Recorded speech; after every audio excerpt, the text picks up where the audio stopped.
May debateng naganap sa Warriors. Klay Thompson, kinontra ang paniniwala ni Draymond. Lakers, maswerte kay Brogdon. Giannis, nagpakatotoo na. Bago ang lahat, kung gusto niyo ng matibay na basketball shoes, Curry 10 mabibili lamang sa halagang 2,100 pesos. I-click lamang ang link sa comment section or bisitahin lamang ang tiffen.com for more high-quality shoes. Ang point guard ng Portland Trail Blazers na si Malcolm Brogdon ay pumirma na sa Clutch Sports Group upang maging kanyang bagong ahensya.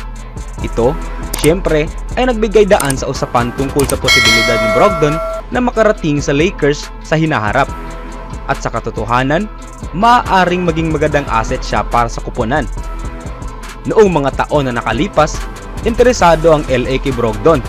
Ngunit, hindi sila kailanman naglakas ng loob na kunin siya mula sa Indiana Pacers.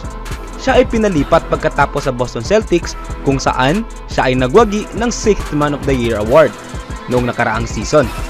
Ngunit, pakiramdam ng Boston na kinakailangan nilang mapabuti ang kanilang lineup, kaya't kanilang ipinadala siya sa Portland sa isang deal kung saan napunta sa kanila si Jrue Holiday.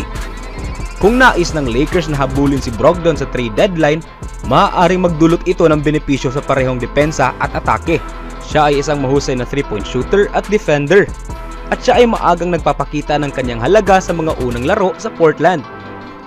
Sa 4 na laro na nilaro ni Brogdon sa Trail Blazers, may average siyang 19.2 na puntos bawat laro at may 41.7% na shooting percentage mula sa labas ng 3-point line. Maaari siyang maging napakahalagang bahagi ng kupunan sa pagtatapos ng season. Ngunit, hindi pa tiyak kung ililipat siya ng Portland sa LA. Pagkatapos ng season na ito, may isang taon pa siyang natitira sa kanyang kontrata na nagkakahalaga ng $22.5 million. Ito lamang ay maaaring mag-udyok sa Lakers na magpasya sa ibang direksyon. Ngunit, maaari pa ring ilipat si Brogdon sa summer bilang isang expiring deal kung nais ng LA na magbago ng landas. May mga hakbang pa ang Lakers na tatahakin bago sila mag-isip tungkol sa mga trade dahil nais silang makita muna kung ano ang kaya ng kanilang roster ngayon. Naniniwala sila sa mga kasalukuyang membro ng kanilang koponan.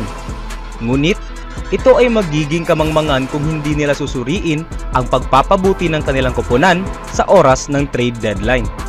At sa susunod na balita naman mga kaibigan, hindi sumunod sa plano ang season para kay Giannis Antetokounmpo at sa Milwaukee Bucks, kung saan mataas ang inaasahan ng mga tao para sa koponan sa season na ito. Tila hindi pa lubos na nagamit ang koneksyon ni Giannis at Lillard, at ang mga resulta sa court ay hindi nakakatuwa. Para kay Giannis, ginagawa niya ang lahat para ituwid ang kanilang takbo at makuha ang tamang direksyon bago pa ito maging huli. Pwede tayong magpatuloy sa pagbibigay ng mga dahilan at mag-isip na magiging maayos ang lahat. Pero hindi ganon ang takbo ng buhay. Hindi ito nagkakatugma sa ganoong paraan. Kailangan mong hanapin ang mga solusyon, at ngayon, ang aming solusyon ay mayroon tayong bagong player at bagong coach, kaya't magiging mas maganda tayo sa ika-14 na laro. Hindi, sabi ni Giannis, kailangan tayong mag-improve. Kailangan nating maglaro na magkasama. Kailangan nating maging mas malinaw sa kung ano ang aming nais mangyari sa offense at makuha sa depensa. Kung mananatili tayo sa kaisipan na magiging mas maganda tayo sa hinaharap, hindi yon mangyayari. Kailangan nating araw-araw na pumunta sa court at hanapin ang paraan para mag-improve. At ako'y naniniwala na bilang isang koponan, magiging mas maganda tayo. Ang Bucks ay nakatala ng 2 of 2 sa unang 4 na laro ng season at may kahindik-hindik na 6.8 puntos na pagkakaiba sa score. Ang unang talo ay laban sa Hawks, kung saan natalo sila ng 17 points. At si Damian Lillard ay nagtala lamang ng 6 points sa 16.7% shooting percentage. Ang pinakabagong talo ay laban sa Toronto Raptors noong Miyerkules. Matapos ang buzzer, ang score ay 130-111 na pabor sa Raptors, na nagtala ng mainit na 56% shooting percentage mula sa field sa buong laro. Sasabihin ng anumang matagal ng tagahanga ng NBA na ang mga unang linggo ng season ay hindi magandang barometro para malaman kung sino ang mga pinakamagagaling na koponan sa liga. Sa mga bagong pangyayari at kaganapan, karaniwan ay panahon ng pag-a-adjust para sa mga koponan sa buong liga. At ang Bucks ay walang kaibahan. Sa 4 na laro pa lamang, kamangmangan ang magbigay ng malalim na pasya tungkol sa koponang ito ngayon. Gayunpaman, hindi maganda ang mga pangyayari para sa Bucks. Sa ilang kadahilanang, hindi gaano ginagamit ni Giannis at Damian ang pick and roll tulad ng kanilang dapat gawin. At sa pangkalahatan, ang opensa ay tila lubos na hindi maayos. Si Brook Lopez, na isa sa mga pinakamahalagang manlalaro ng koponan noong kanilang championship run, ay nahihirapang magdepensa sa paligid ng ring. At kahit si Chris Middleton, na 3 beses ng All-Star, ay tila kinukulang sa unang 4 na laro. Kung hindi magbabago ang mga bagay agad, maaaring simula ng mga kritiko na magtanong ng seryosong mga katanungan ukol sa kakayahan ng unang beses na coach na si Adrian Griffin. Si Giannis at si Lillard ay bumubuo ng marahil na pinakamahusay na duo sa basketball. At ang kanilang potensyal kapag sila'y magkasama ay walang hanggan kung sila'y mananatiling malusog sa court sa season na ito. Ngunit, matapos na kunin ng Celtics si Kristaps Porzingis at Jrue Holiday ngayong offseason, ang titulo bilang pinakamahusay sa East ay officially up for grabs. Kung inaakala natin na sa huli, matututunan ng Bucks ang tamang paraan, walang katiyakan na mananalo sila sa conference kung nariyan ang Celtics sa kanilang daraanan. Hindi maikakaila na kinakailangang hanapin ng Bucks ang tamang solusyon agad kung nais nilang makasabay sa Boston. Swerte na lang at tila si Giannis ay may kamalayan sa antas ng pagmamadali na kinakailangan upang mapantayan ang kaganapan sa taong 2024.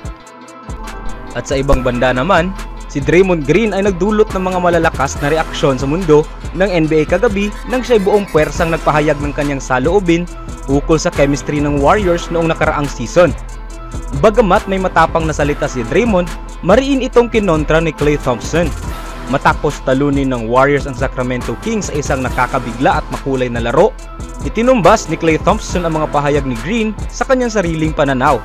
Sa tingin ko, bawat taon ay maganda, sabi ni Thompson. Nasa NBA ka at nagkakaroon ka ng pagkakataon na magtira at maglaro ng depensa para sa kabuhayan. Hindi ko masyadong iniisip yon. Sa tingin ko, malinaw na maganda ang chemistry ngayong taon. Pero tuwing suot ko ang uniforme ng Warriors, sobra akong masaya. Ito'y parang pagkakatupad ng aking mga pangarap.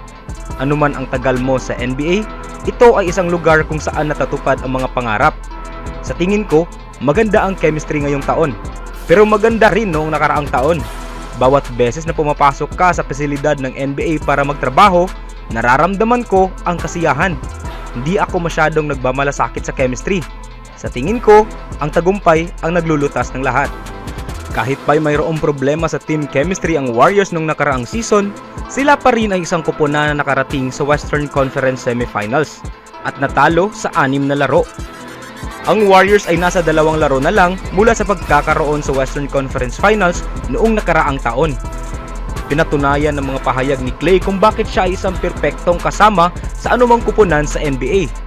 Siya ay isang walang sawa na optimista na palaging nakakita ng magandang aspeto kahit sa pinakamasamang sitwasyon. Ang pinakamahalaga para sa Golden State Warriors ay hindi ang nakaraan, kundi ang kasulukuyan.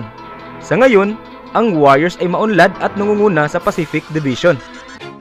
Always do it on my own, so I gotta get through it. And the only thing I know is to love what I'm doing. Never give up, never slow, till I finally prove it. Never listen to the no's, I just wanna keep moving. Keep my head up when I act, head up, that's a fact. Never looking back, I'ma keep myself on track.